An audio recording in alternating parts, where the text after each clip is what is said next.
welcome back to another episode of the Coffee with Content Creators podcast. My name is Rob Balasabas. I'm really glad to have you here today.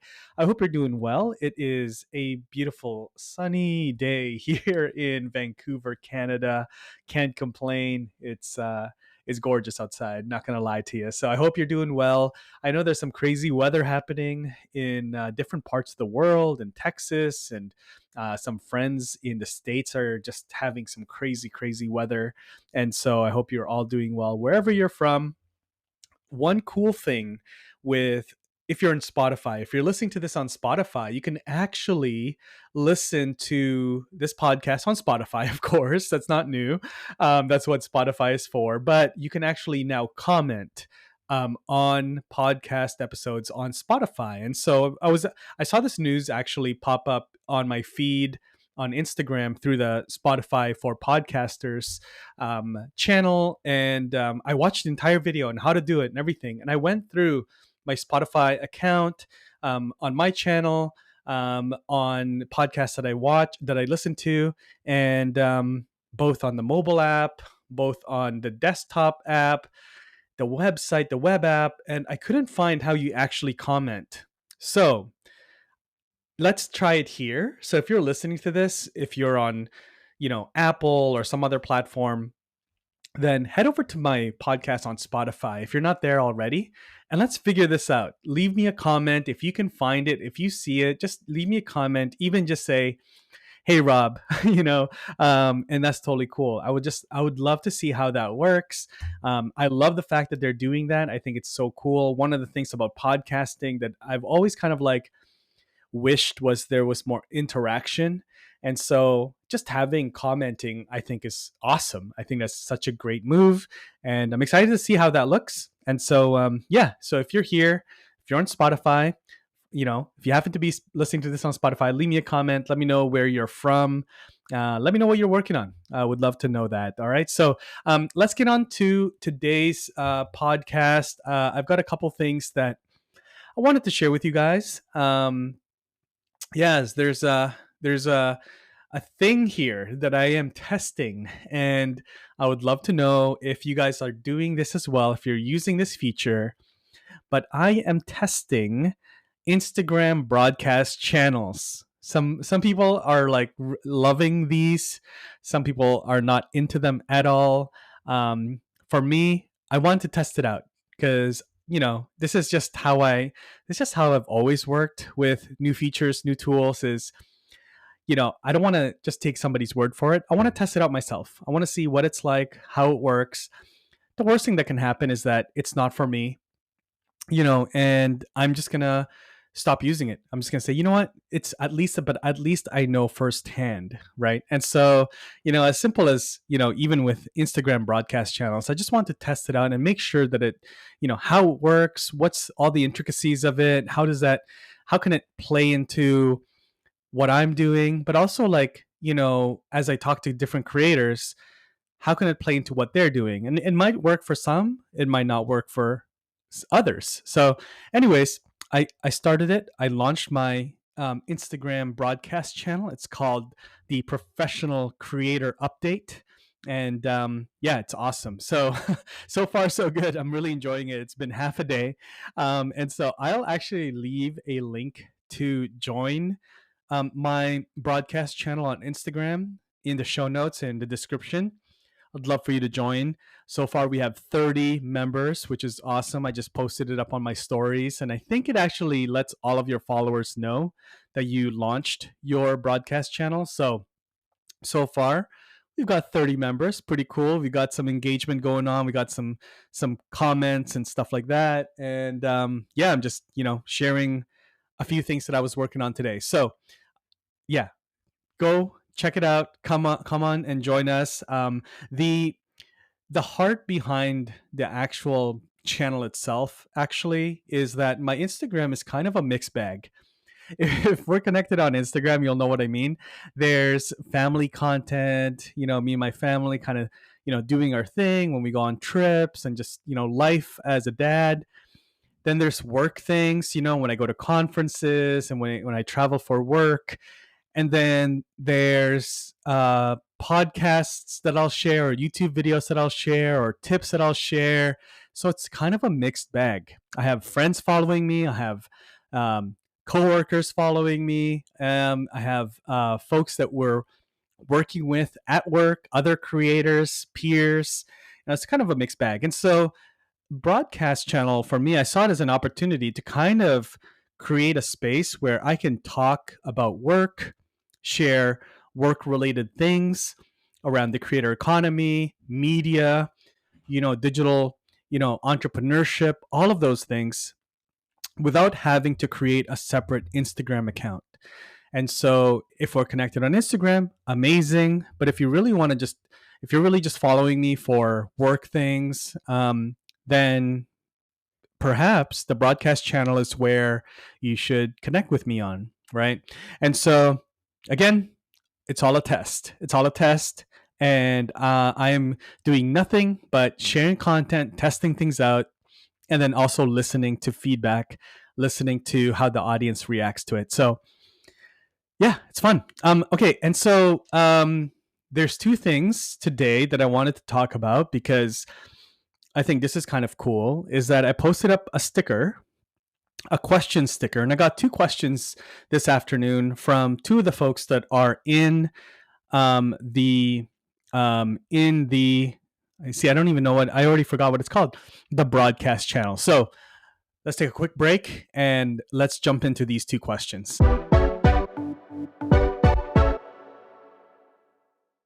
Before we move on to a couple of questions here from our friends from the broadcast channel, I want to say thank you to our sponsors. I want to say thank you to Streamyard.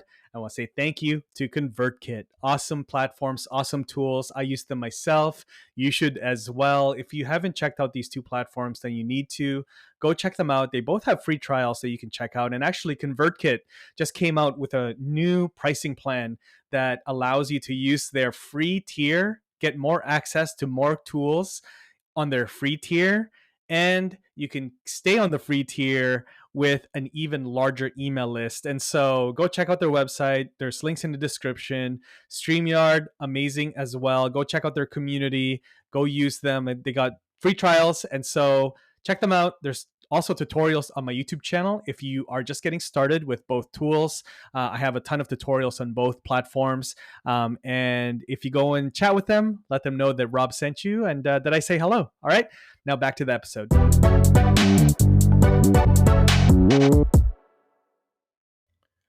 All right, let's jump into a couple of questions from the newly launched Instagram broadcast channel. All right, so two questions here. Thank you so much for these questions. If you guys have any questions, there's a ton of different ways to send them over to me. You can, like I said earlier, let's test out. If you're on Spotify, send me a comment on Spotify.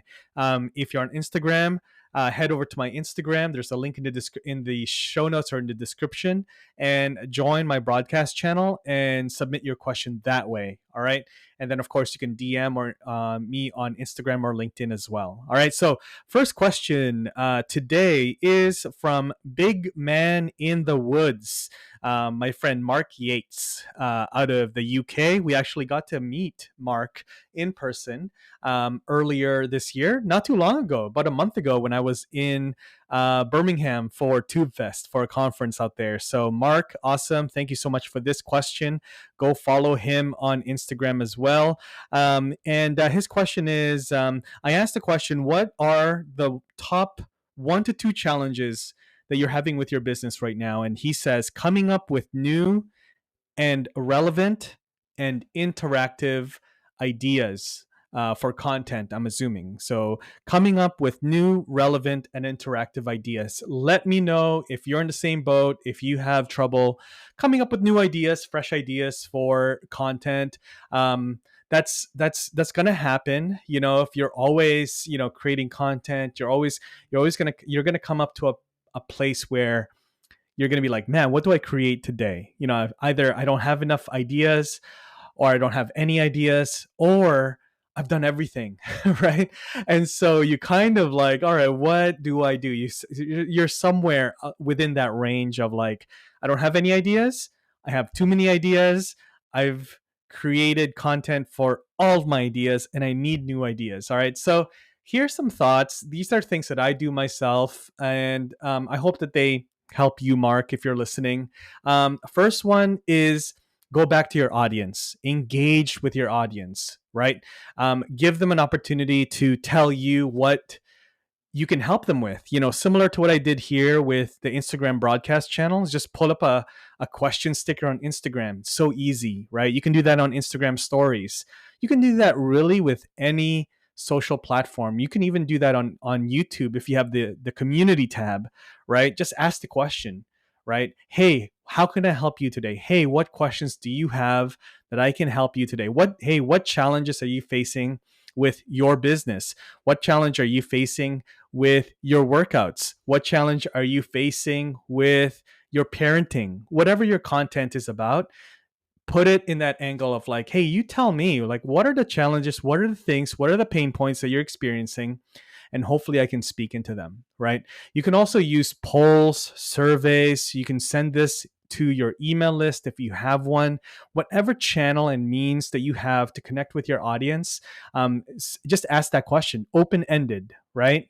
How, what, those kind of questions. Like, how can I help you? What are the challenges? What are your questions, right?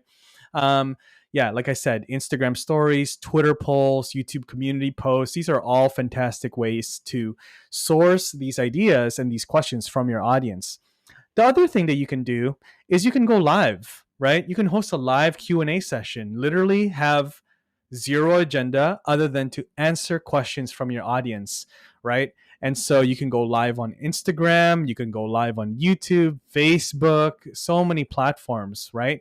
You can do that. And so also including your Instagram broadcast channel, which I've seen the live stream feature. I haven't used it yet, so I'd love to probably test that out in the next couple of days.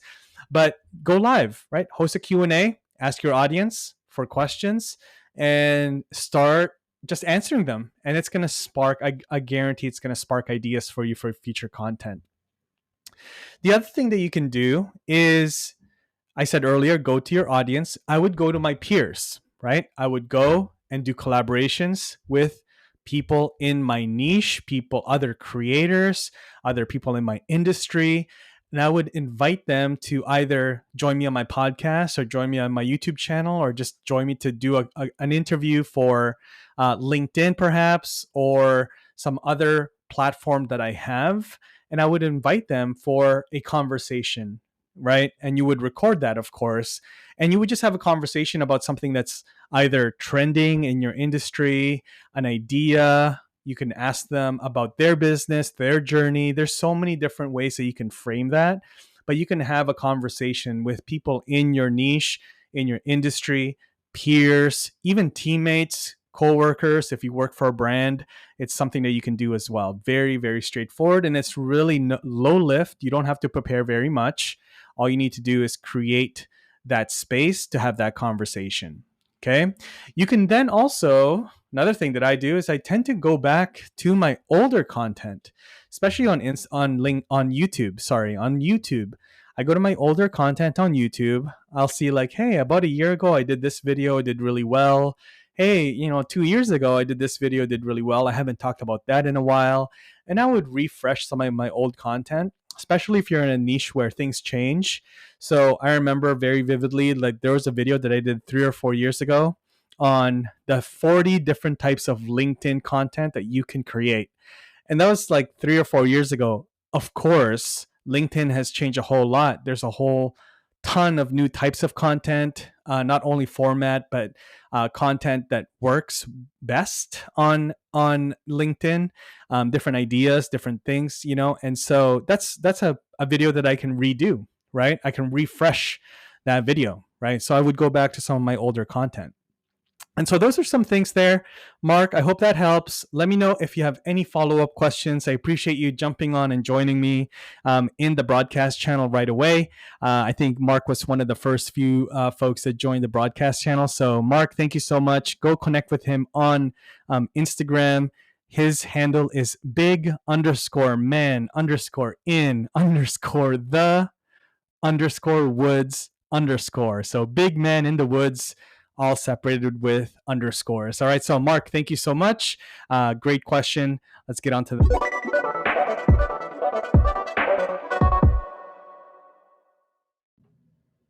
All right. I love these questions. We got another question here from at Thrive with Video and Podcasts. One word. I believe this is Katie from Katie Simpson. Katie, thank you so much for your question. Thank you so much for joining the broadcast channel as well. Katie has a question here. She said that her challenge is that I have chronic illness, so it's challenging to keep consistent. And so I'm assuming consistent with creating content. And so first thing I would say is just, absolutely fine to take breaks, absolutely fine to it's actually really good to know your limits and understand and respect your energy levels, and setting realistic goals for your content creation. Take breaks when you need them. I think that's really, really important. And so, not just for Katie, but for all of us, right? I think it's really important to be very mindful of your limits, making sure that you're resting, making sure that you're not going, 100 miles an hour with your work, 20 hours a day, 7 days a week. So this is a really good question. Thank you so much for answering this and giving me the opportunity to speak into this question. So I think that's really important. So knowing your limits, very, very important. Now, tactically, what I would do is have a calendar, right? Really understand what is it that you're posting. Sometimes we don't realize that we already have a lot of content. When we start putting things into a calendar, then we can say, okay, cool, I'm actually like quite a fair bit ahead. I actually have 4, 5, 8, 10, 20 days of content now that I start scheduling my content ahead of time, right? So have a calendar. There's tools out there that you can use. There's so many tools out there that you can have a content calendar, scheduling your content ahead of times. Buffer, Hootsuite, Later, all of these tools are out there. They've been around for years, and I think it's a really good tool, especially if you are very mindful that you can't keep creating content all the time nonstop, right? And so and especially if you're trying to be consistent. The second thing, one step before that, is creating the content. Is I tend to be the kind of person that when I get started, it takes a little longer. But once I've started, I'm in the groove. I'm so productive. And so there's such a thing as context switching. So when you're switching too many different types of tasks too often, every time you switch the type of task. So let's say you're doing strategic work, you're working on a strategic document, and then you're going to have to go and create a video, and then you're going to have to go and hop on a call. Then every time you're changing the type of task, you slow down a bit and you got to start over again. Whereas if you are saying, okay, for the next 2 hours, I'm going to plan out my content. The 2 hours after that, I'm going to take a break. And then 2 hours after that, I'm going to film my content. I'm going to take a break tomorrow. First thing I'm going to do is going to set aside an hour, and I'm just going to edit my content, right? And so you sort of like make sure that you are doing context blocks like that. It really, really helped me, might help you as well. And then when you're creating the content, do batch creation, right? Create multiple pieces of content in one sitting when you're feeling well. This way you can schedule them to be published over time, and it reduces the pressure for you to create content all the time. You don't have to always be creating content all the time. You might actually just need to create and film content once a week, right? And you'll have enough content in that one, sitting to last you for an entire week, maybe for 10 days or 2 weeks, right? Depending on how much you create. And so I would definitely do that. I would use tools like Opus Cliip, for example, to take your long form content and turn it into short form content, more content now that you can use. And so use tools like Opus Cliip to do those sorts of things, to repurpose and get more out of the content that you're already creating.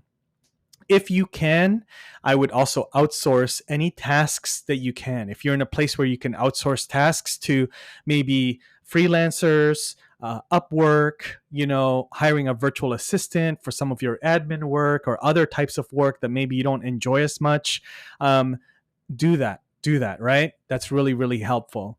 And any automations, right? These are all things that are tools that you can use and implement so that you don't have to be doing all of this yourself, right? And having to be posting in real time, creating in real time. You can batch record, you can schedule, you can outsource, you can use automations, and it allows you to be consistent without having to always be in the daily grind of things. And so I hope that helps, Katie. Thank you so much for your question. I appreciate it. I appreciate you letting me answer that. That's a really good question. Thank you for being vulnerable by sharing that in the channel. And yeah, thank you so much. Thank you so much. Yeah, so those are two questions from the community. I appreciate that. If you guys have any questions yourselves, if you have any follow-up questions, Mark, Katie, if you guys have any follow-up questions, let me know in the channel. I'd love to hear about it. If you have a question that you'd like me to answer in a future episode, please let me know as well. You know where to reach me. All the links and everything that we discussed will be in the show notes. And thank you for listening, hanging out with me in this episode today. All right, we'll see you in the next one. Take care.